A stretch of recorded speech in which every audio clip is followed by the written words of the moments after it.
multiplication as repeated addition. Your learning target today is I can relate multiplication and addition.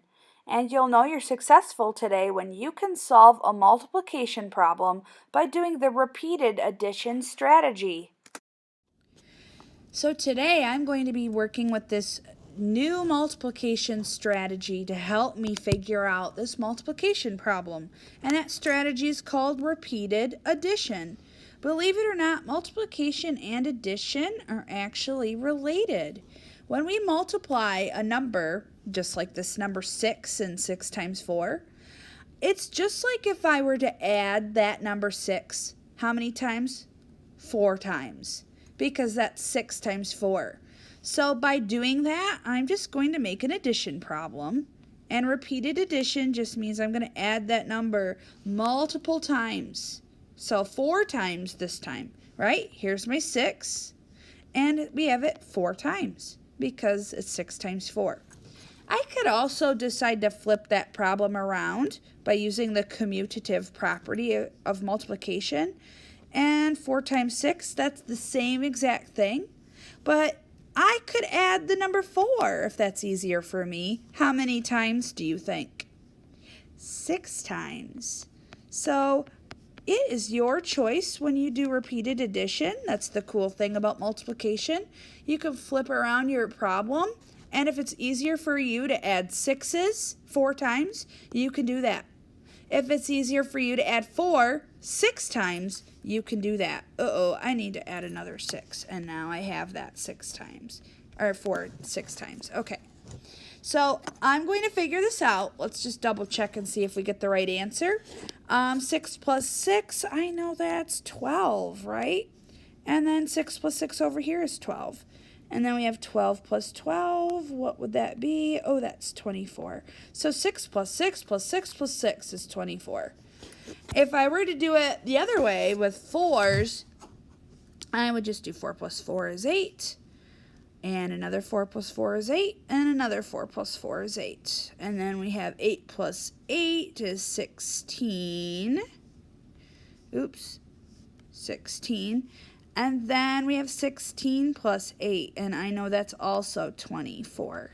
So what would be 6 times 4? Or 4 times 6? 24. So when we added 6's 4 times, that was 24. When we added 4's 6 times, that was 24. We get the same product, or the same answer. That's the answer to a multiplication problem. And we get 24. Let's try another repeated addition problem with our multiplication problem.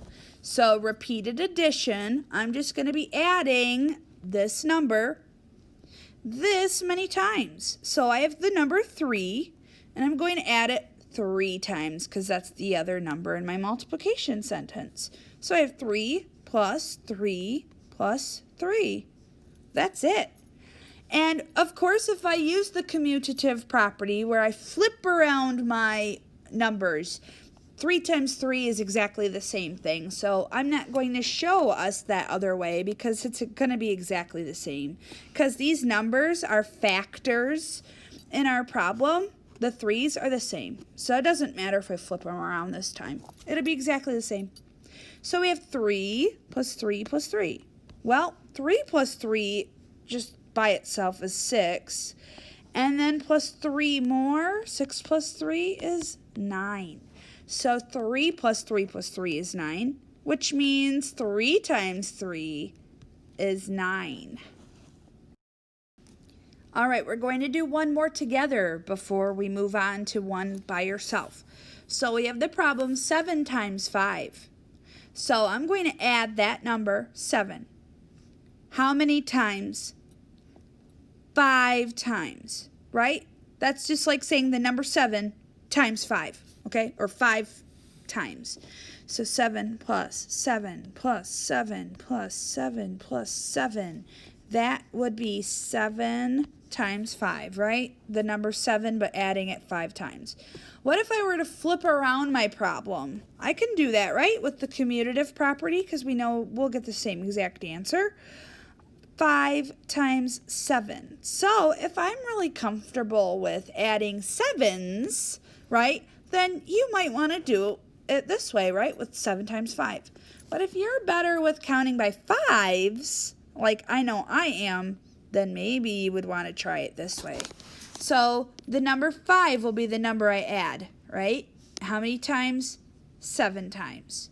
So 5 plus 5 plus 5 plus 5 plus 5 plus 5. Let's see how many I have so far. I have 6 of them, so I need one more. Okay. These are the same exact numbers, right? Because we are doing the same multiplication problem.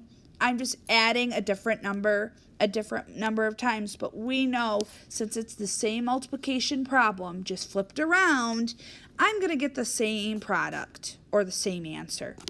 Let's just do the 7s first, okay, get that out of the way. So 7 plus 7 is 14. Okay, easy enough because that's a doubles fact that I know. And then another 7 plus 7 is 14. Okay, and then I have a 7 right here. Please don't forget about that 7. I know it can be really easy to forget because it's all by itself, but do not forget that. We'll add that last. We have 14 plus 14. I know that 10 plus 10 is 20, and then 4 plus 4 is 8, so 28. All right, do not forget about that 7 that we talked about a little while ago. 28 plus 7. I would get 35. So 35 should be the answer to 7 times 5.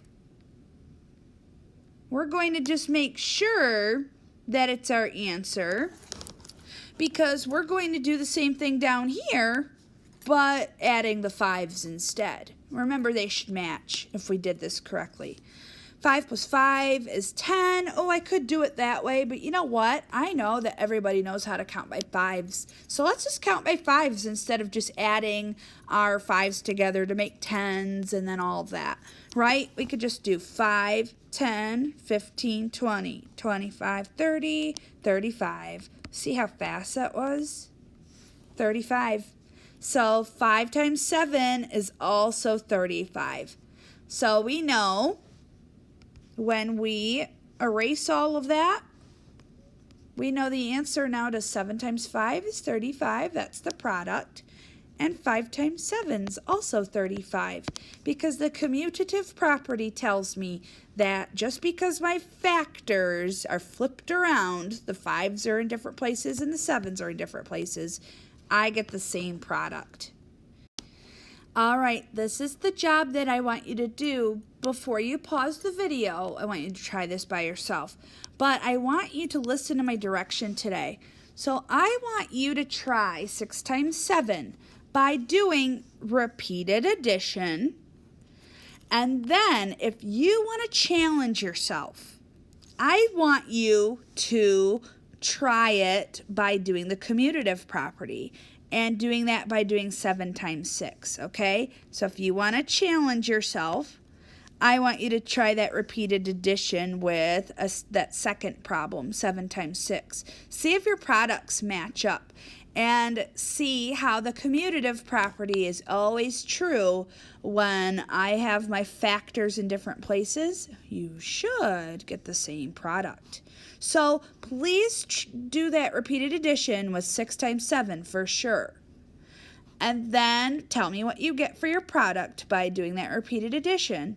And then if you want to challenge yourself, please try it the other way with 7 times 6.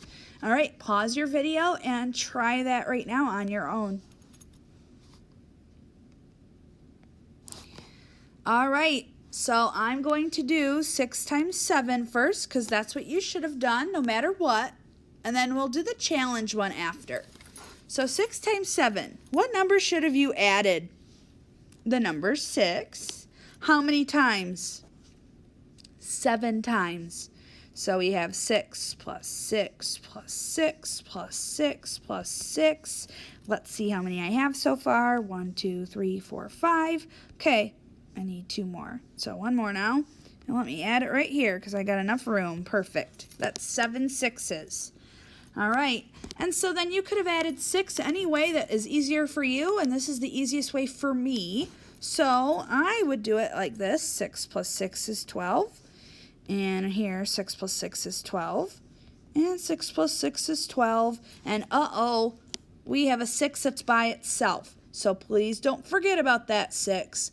We can't leave it out or else we are not doing the right problem. If I only add 6 sixes, that's 6 times 6. Remember, this is 6 times 7. So don't forget about the 6 that's all alone right there. Don't leave him behind. Okay.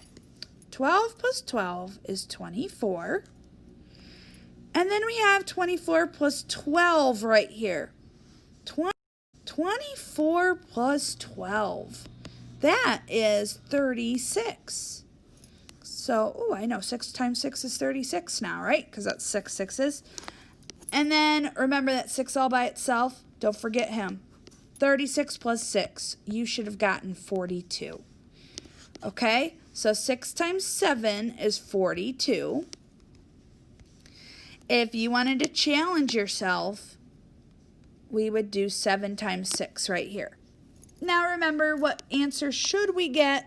Should get 42. But let's just make sure. We're going to add the number 7 how many times? 6 times. So 1 7, 2 sevens, 3, 4, 5, 6. Okay. Just making sure I have 6 sevens.